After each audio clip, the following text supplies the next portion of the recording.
Saúde da Notícia, segunda edição. Grande São Paulo. Pelo horário de Brasília, 17h19. Estamos de volta com o DN2, agora falando sobre as notícias aqui do estado, da capital e da Grande São Paulo. O Jardim Campinas, no extremo sul da capital paulista, recebeu a entrega do Terminal Varginha, estrutura que passou a atender diariamente mais de 80 mil passageiros. Com o novo equipamento, 28 linhas de ônibus foram integradas à linha 9 Esmeralda, que garantiu mais conexão e comodidade a quem vive a quase 30 quilômetros do centro. A iniciativa visou oferecer respeito e dignidade aos trabalhadores que movem a cidade e dependem do transporte público. O governador, senhor Tarcísio de Freitas, fez o anúncio e mostra agora a obra finalizada. Tudo isso você confere comigo na tela do DN2. Há pouco mais de um ano, a gente esteve bem aqui, inaugurando aquela estação, a estação de trem Varginha, aqui na divisa com Parelheiros. Só que para o terminal de trem ficar completo mesmo, faltava o terminal de ônibus. E hoje é dia de entregar o terminal Varginha, que chega ao extremo sul da capital paulista, trazendo mobilidade e qualidade de vida para mais de 80 mil pessoas. Agora as pessoas que vão vir de 28 linhas de ônibus diferentes vão passar por essa passarela, que liga a estação de trem a este terminal que está sendo entregue hoje. É mais comodidade, menos tempo de deslocamento e mais economia para quem sai para ganhar a vida todos os dias. Enquanto tem muita gente aí falando, a gente aqui segue trabalhando.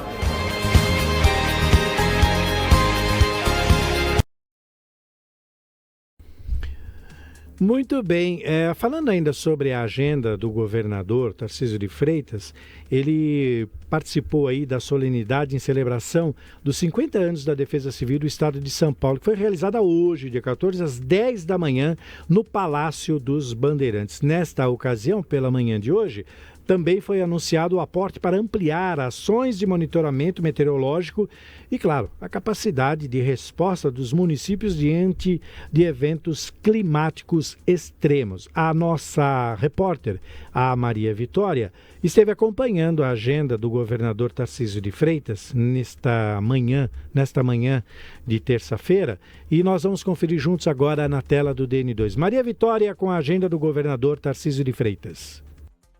Neste ano de 2026, a Defesa Civil do Estado de São Paulo completa 50 anos. Além da celebração no Palácio dos Bandeirantes, a cerimônia também contou com um anúncio de aporte para a ampliação de monitoramento meteorológico no estado. 322 municípios do estado de São Paulo já contam com algum instrumento de identificação de áreas de risco. Diante desse cenário, o governador Tarcísio de Freitas destacou a importância do órgão e a ampliação do monitoramento e equipamentos. A gente tem que celebrar o fato de 100% dos municípios de São Paulo agora terem recebido suporte na estruturação das suas defesas civis. Todos os municípios receberam, por exemplo, viatura equipada, viatura que tem uma bomba, viatura que tem conjunto de gerador, né? A gente está entregando também uma serra, a gente está entregando uma série de equipamentos para que essas defesas civis estejam cada vez mais estruturadas. O desastre climático que atingiu São Sebastião em 2023 e deixou 64 mortos afetou a forma como a Defesa Civil atua. O coronel Araújo Monteiro destacou as principais mudanças. De 2023 para cá, a Defesa Civil mudou muito mesmo. De estrutura, de equipamentos, tecnologia, sistemas, a começar pelo nosso centro de gerenciamento de emergências, pelo alertas formato seu podcast, que isso para nós era uma necessidade que precisávamos muito. Sistemas de monitoramento com radares, sistema de monitoramento de sirenes, enfim, mudança de estrutura de equipamentos. Hoje estamos com todos os 645 municípios do estado com viaturas, com equipamentos de defesa civil. As ações anunciadas fazem parte de um plano mais amplo do governo estadual, que já investiu mais de 13 milhões de reais para melhorar a resposta a eventos climáticos extremos, como incêndios, enchentes e deslizamentos. A ideia é não apenas agir em situação de emergência, mas também antecipar riscos. Muito bem, essas e outras notícias você confere acessando o nosso portal guardiandanoticia.com.br. Maria Vitória sempre tem outras reportagens interessantes, acompanhando as agendas não só do governador, como do prefeito Ricardo Nunes aqui em São Paulo, e você confere na íntegra no nosso portal guardiandanoticia.com.br. Ainda em São Paulo, o prefeito Ricardo Nunes destacou os avanços do programa Pode Entrar, o maior projeto habitacional da história da capital.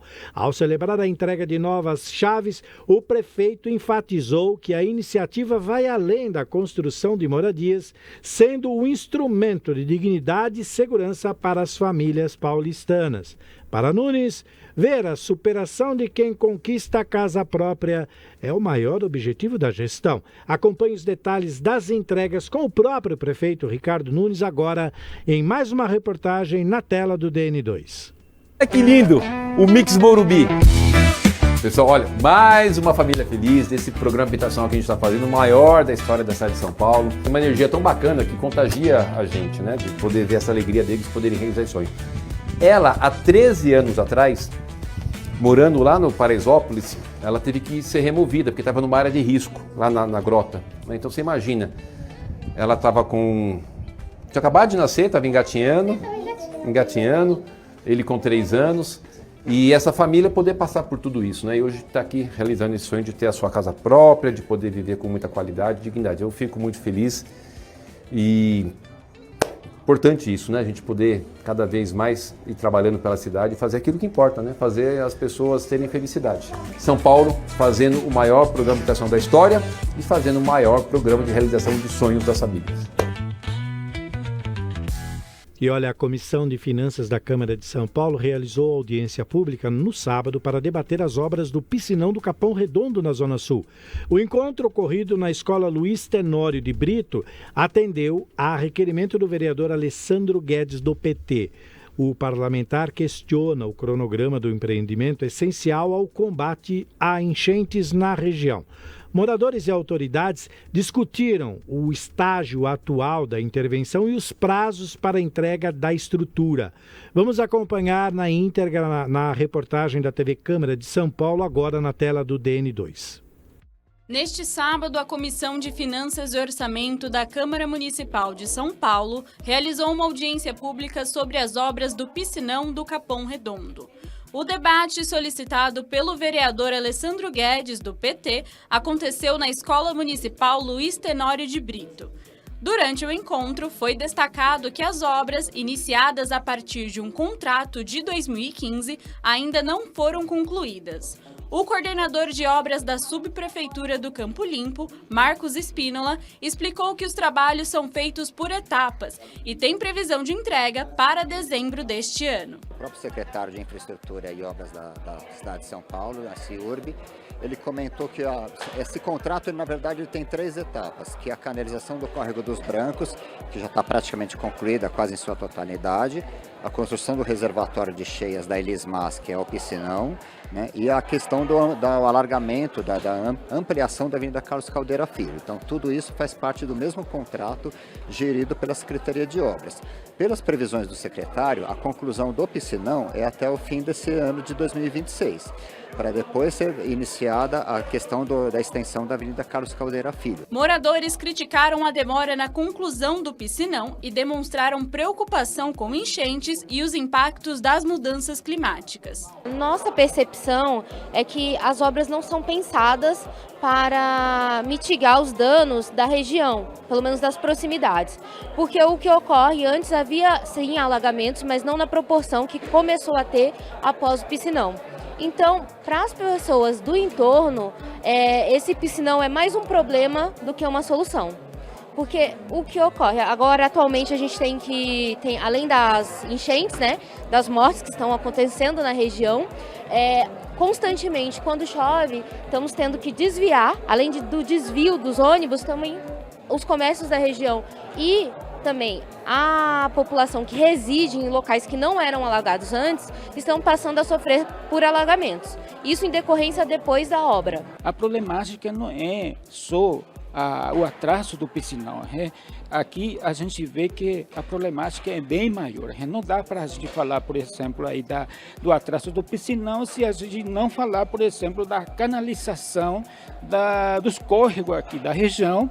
E também essa problemática vai trazendo para nós outras realidades, por exemplo, a moradia digna para essa população que mora acima do córrego, que cada chuva, cada enchente aí que está enfrentando uma situação bem complicada, perdendo todos os seus bens, inclusive assim, perdendo vidas humanas aqui na nossa região. O presidente da comissão, vereador João Ananias, classificou o atraso como omissão do poder público e lembrou que o projeto já tinha recursos previstos em gestões anteriores. Seria importante nós tivéssemos feito essa obra lá em 2015, já tinham sido feita toda a aprovação pelo prefeito Fernando Haddad, tinha todo um dinheiro para o ano de 2016 concluir essa obra, mas infelizmente houve uma omissão do município da cidade de São Paulo e tem omissão novamente, porque tem um dinheiro que veio do governo federal, né, que era para fazer a drenagem da região e também a prefeitura não acenou ao governo federal para esse dinheiro chegar aqui. Os vereadores Hélio Rodrigues e Jason Silva também participaram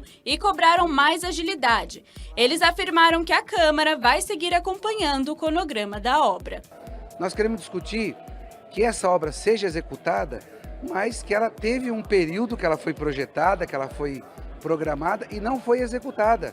Então essa audiência pública aqui vai primeiro exigir que essa obra seja concluída, porque ela afeta diretamente uma região muito importante aqui da nossa cidade. E pode ter certeza que depender de mim, do vereador Hélio Rodrigues, do vereador João Ananias, vocês têm aliados aqui para fazer a cobrança e para que essa obra seja entregue, gente. Porque o que nós queremos aqui, no fundo, resumindo toda essa audiência pública, é a entrega o mais rápido possível dessa obra que é estrutural para essa região, uma região tão importante da cidade de São Paulo. E olha, ainda em São Paulo, a cidade volta ao pódio mundial e dessa vez pela educação que forma cidadãos globais. A história é o seguinte: alunos do Brasília International School conquistaram o 3º lugar no mundo em uma das principais competições acadêmicas internacionais, realizada na Inglaterra. E ainda, de sobra, garantir o 1º lugar no campus entre escolas de diferentes países. O resultado vai além da medalha. A competição exige domínio do inglês, pensamento crítico, criatividade e trabalho em equipe.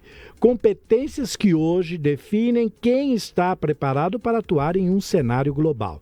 E é justamente aí que está o grande diferencial. Não é só sobre falar inglês, é sobre saber se posicionar atualmente no mundo.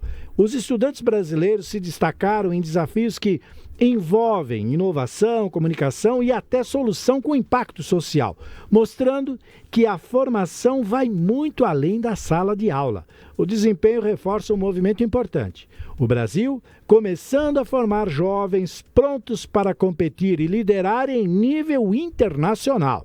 A reportagem completa, com todos os detalhes, bastidores, e que essa conquista representa para o futuro da educação, você confere no portal aguardiandanoticia.com.br. Acesse, porque lá você vai encontrar na íntegra todas as informações. Kathleen Costa, são 17 horas e 32 minutos. Para fechar o bloco da capital, mas ainda a gente vai falar sobre Guarulhos. São Paulo hoje teve uma manhã muito complicada em relação ao movimento dos motoboys e dos aplicativos, né? Os motoboys que usam os aplicativos de entregas e também alguns motoristas de aplicativos, os Ubers. Muito bem. Isso causou um grande transtorno pela manhã. Daqui a pouquinho, a nossa Gabi Tricânico, jornalista exclusiva, nossa diretora de jornalismo aqui também, ela vai entrevistar o Carlos Grana, que é assessor do ministro do Trabalho, o Luiz Marinho do PT, para falar exatamente sobre essa situação. Mas só para a gente se posicionar, como é que foi essa bagunça aqui em São Paulo de manhã, Kathleen, que o trânsito ficou insuportável? Em diversos pontos da cidade, né, Gil? Motociclistas protestaram em São Paulo e cobraram mudanças sobre o projeto, né? O projeto 152 de 2025, que busca regulamentar o trabalho em plataformas digitais, como o Uber 99 e iFood. A manifestação concentrou cerca de 100 veículos, com concentração principal na Praça Charles Miller, no Pacaembu. Mas também sentimos em toda a cidade aí pequenas manifestações, mas a gente sentiu, inclusive, eles passaram aqui à tarde na Paulista, em frente ao nosso estúdio, né? E parte da categoria, Gil, afirma que esteve em Brasília, a gente tem até imagens, se a Ali puder colocar na tela, cobrando aí do relator desse projeto, o deputado federal Augusto Coutinho, do Republicanos de Pernambuco, cobrando diálogo, na verdade, né? Eles questionam que esse projeto não foi passado por eles, não foi discutido com eles. Ali, coloca na tela do download, por favor. Tá aí, a gente consegue? Tá aí as imagens. Tem áudio deles falando, né? O Sindimotos de São Paulo. De Brasília e o Sindimotos de Pernambuco. Eu falei que o senhor está reunido com as centrais sindicais. Como é o nível de você? Você não chamou os sindicatos para ser reunido. Não foi chamado. Você se reuniu comigo ou não? Não. Todo mundo se reuniu comigo. Você não veio, aí é problema seu. Aí ele tem o 52 atirando!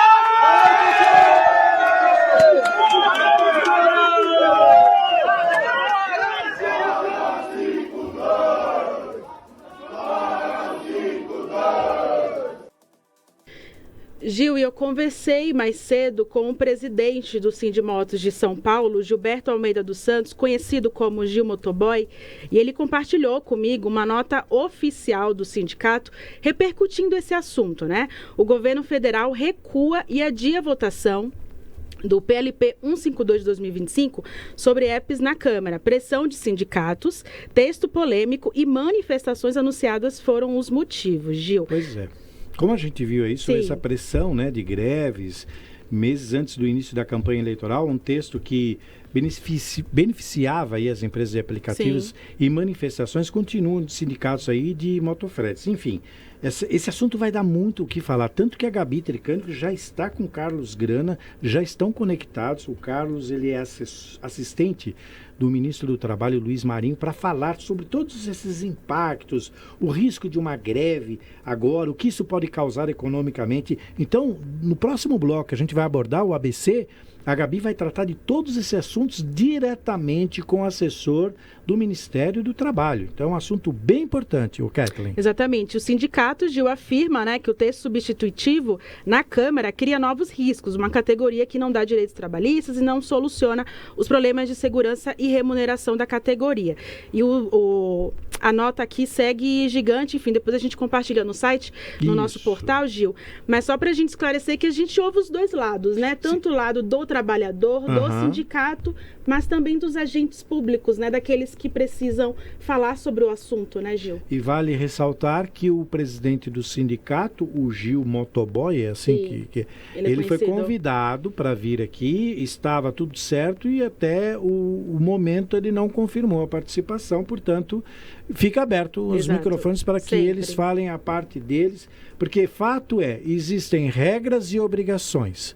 Direito todo mundo tem, pode discutir sobre direitos, mas não pode abrir mão de não cumprir regras. Vivemos a democracia, né? Exatamente. Bom a gente discutir Isso sobre tudo vai ser discutido daqui a pouquinho com a Gabi Tricânico e com o Carlos Grana. Dando continuidade às 17h37 para fechar o nosso bloco de São Paulo, vamos para Guarulhos, porque a Comissão Especial de Inquérito que investiga irregularidades em empreendimentos no Cocaia aguarda o envio de documentos oficiais. O colegiado pretende ouvir os responsáveis pelo projeto para esclarecer possíveis falhas. A comissão foca na análise do cronograma e também no impacto das obras para a região. O objetivo é garantir a transparência e o cumprimento das normas municipais. O relatório final deve ser apresentado após o depoimento dos envolvidos. Com imagens e reportagens da TV Câmara de Guarulhos, vamos entender por que a comissão aguarda esses documentos e quer ouvir responsáveis por empreendimento no Cocaia. Na tela do DN2. A SEIC investiga possíveis irregularidades em um empreendimento comercial no bairro Cocaia, realizou a segunda reunião no último dia 9. A intenção é checar documentações, licenças de funcionamento e interferências na região, como o avanço sobre o passeio público, a obstrução da calçada, impactos viários e até a relação com os recentes episódios de enchentes. O presidente da comissão, Edmilson Souza, do PSOL, afirmou que os vereadores aguardam a apresentação de documentos e querem ouvir Silvio Alves, um dos empresários responsáveis pelo estabelecimento, no próximo dia 23. A comissão especial aqui de investigação reforçou a oitiva do empresário responsável pelo empreendimento no dia 23. Nós não tivemos acesso ainda aos documentos que foram solicitados, então estamos aguardando esses documentos. Foi falado aqui sobre a questão da empresa ter mais de um sócio responsável da vinda deles. O que foi deliberado é que vai ouvir um para depois chamar os demais para ouvir. Também sobre os secretários municipais foi falado aqui, mas está se optando nesse momento por ouvir primeiro o proprietário para ter mais e os documentos chegarem também. Na primeira reunião, realizada no dia 27 de março, os vereadores requisitaram diversos dados e documentos às secretarias municipais pertinentes para verificar se as licenças, os termos de regularidade e os compromissos concedidos ao empreendimento estão de acordo com a legislação.